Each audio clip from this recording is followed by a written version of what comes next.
I could have saved $196. Welcome everybody. My name is Sandra Kamel and I love to travel, and more than that, I love meeting people.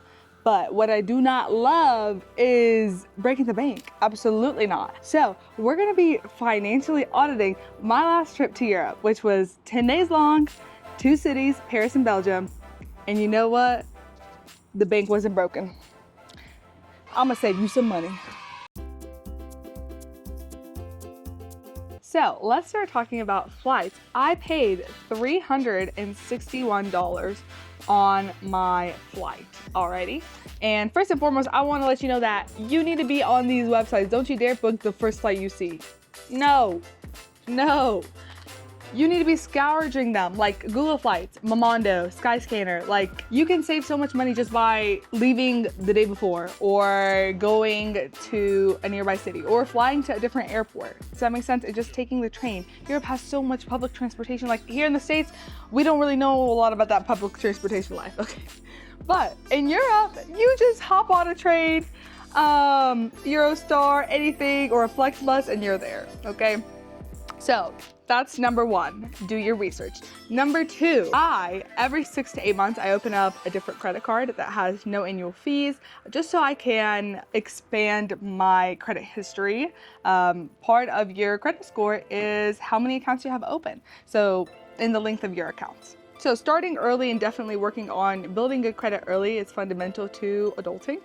And I use that to help me with travel. Here's how. So every time I'm like, okay, like it's about time for me to open up another card. I am in the no annual fees business because not at that level of the Amex Gold where it would be beneficial for me to spend like $500 in annual fees. So I focus on no annual fees, cash back, and sign-on bonuses. And that's how I got this flight so low, honestly, because I applied for a new credit card that had no foreign transaction fees, which none of mine had, which saved me like 15 bucks in Europe, just over 10 days. Crazy. Not only did it have no annual fees, no foreign transaction fees, and a $200 sign-on bonus. So I was like, okay, baby girl, we're just gonna girl math that and we're gonna subtract it from our flight, and that's how we got a $360 flight to Paris, okay? That's how you do it. You're just saving yourself. Like, you're building good credit and you're getting cheap flights or cheap travel because you're using the bonus to discount your travel.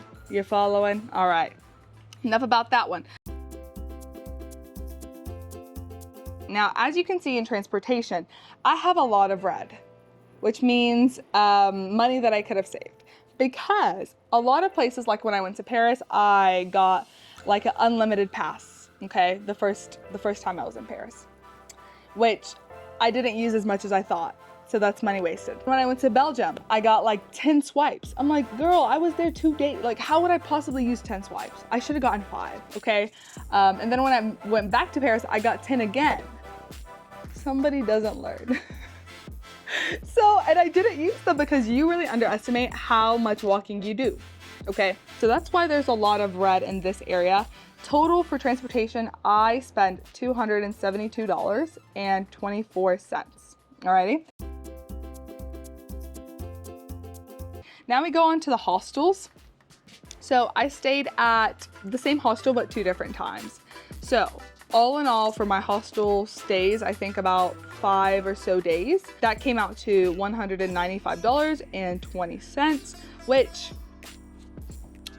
the alternative to that, which was what I was trying to do, is to go on like a Facebook group like Host a Sister or like couch surfing, or connect with somebody that's already there and just stay with them. It's a lot of fun because you're staying with a stranger and you're meeting a stranger and you're saving a lot of money and you have a local tour guide. Like, what more do you want? But if you cannot or you don't feel comfortable with that, I'd say hostels are the second best option. And I would consider as well looking at Airbnb, because sometimes there are affordable options as well.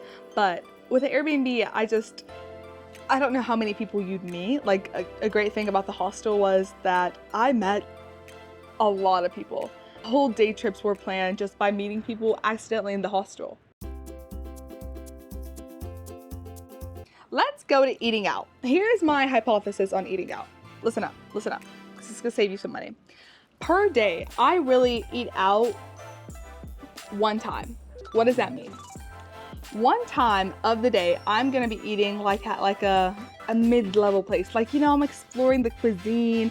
This range is gonna be about like $10 to $15. Let me give you an example. In Paris, there's a place, like a very, very famous place, where they serve you like 2 meals basically in one. So they bring like the meat, the fries, the salad, and then they bring the second half of the meal, and it's very, very hyped up. And I searched it up online and it was $60. No ma'am, no ma'am. So I was like, okay, I still want that experience of like fine dining and to sit and kind of have like, you know, steak and whatever, but I did not want to spend that much money because that's not on my budget. So simply, I pulled up Google Maps and I searched restaurants and I filtered out the dollar signs, $1 sign. And then I put $2 signs and I looked through them. I looked through the reviews and one looked really, really good. And it had a fancy little dinner. Okay. And it was like 15 bucks. You see what I'm saying? You get the same experience. You get the same vibe for a fraction of the price. Don't fall into the trap that you have to spend money to have great experiences. That's false. That's a lie. Okay. Anyways, so per day, I have like something like that costs around $10-ish. And then the other 2 meals are either like from the hostel, like very convenient meals, like street vendors. And the all out, I did have a couple instances where I treated my friend who I was staying with in Belgium. Like, that's worth it. Like, I will spend money on that gladly. All in all, on eating out, I spent $206.44. Shopping. I'm not a big shopper. I really do not believe in the souvenir ideology because the best souvenirs are free. Any tags to anywhere, any admission tickets, your flight little baggage situation. Another souvenir is me and Caprice, a stranger that I really loved meeting and hanging out with on my trip. We made friendship bracelets and that cost us like $5 to just get from the convenience store and do it. So I'm not big into shopping abroad, honestly, because again, I think you can take back a lot of memories and little tokens to remember that are close to free. So don't waste your money on that. But I have a lot of red in this category. Lots of red. Why is that? Because your girl did not plan well. First, I forgot my contacts. That's $31 that I had to spend for no good reason because I already had my contacts at my house. But like, that's a necessity. Like, I cannot see, you know? Or at least I would want to see clearly things like the Eiffel Tower. So I had to do that. Second thing, a charger, $21. My phone almost died. And that's very, very scary and not a good idea when you're traveling abroad, especially by yourself, especially as a girl. Okay, so I spent $21 on an awful charger. There's vendors all around the Eiffel Tower, like literally. And so just based off of convenience of location and not wanting to be stranded in a country that I don't know how to speak the language, I was like, okay, fine. So that's a regret. Buy high quality items that you know you will repurpose before your trip. So a great portable charger. Things like that, like maybe sunglasses that you know you're gonna use and use and use and use. Buy things that are durable and really think through those items so you don't have to spend money for no reason on cheap products. The second thing you see here is $10 lost. I just lost $10 in cash, which came back to bite me in the butt when I didn't have any cash to pay for my crepes. Go watch the video. Oh man. So all in all in the shopping area, I spent a total of $125.62. So for the next section, which is activities, a big part of traveling for me is, you know, meeting great people, having good connections, also doing activities. Like, you want to see what this city has to offer, okay? And I love that. So in my activities section, I had a total of $46.29. Anywhere you go abroad, you're gonna need a eSIM so your phone could work. So mine was $36.92. The company I went with was Airlo, I'm pretty sure, and I really enjoyed my experience with them. So yeah, I'll link them too if you want to do that. Focus in with me here. When I talked about earlier, credit cards, foreign transaction fees, sign-on bonuses, improving your credit score, yada, yada, yada, okay? This part here is the foreign transaction fee. Basically, If you have a card that does not have no foreign transaction fee, everywhere you go, every purchase you make, they're gonna take like a little percent of it, which is gonna add up over time. So for me, the foreign exchange fee over just 10 days was $15.38, okay? You can imagine being somewhere 3 months. That adds up quick. Let's say 15 times 3, that's 45 times 3. You're spending like $135 on fees that you could save in your pocket, okay? Tell me you're not crazy, because I have hope in you.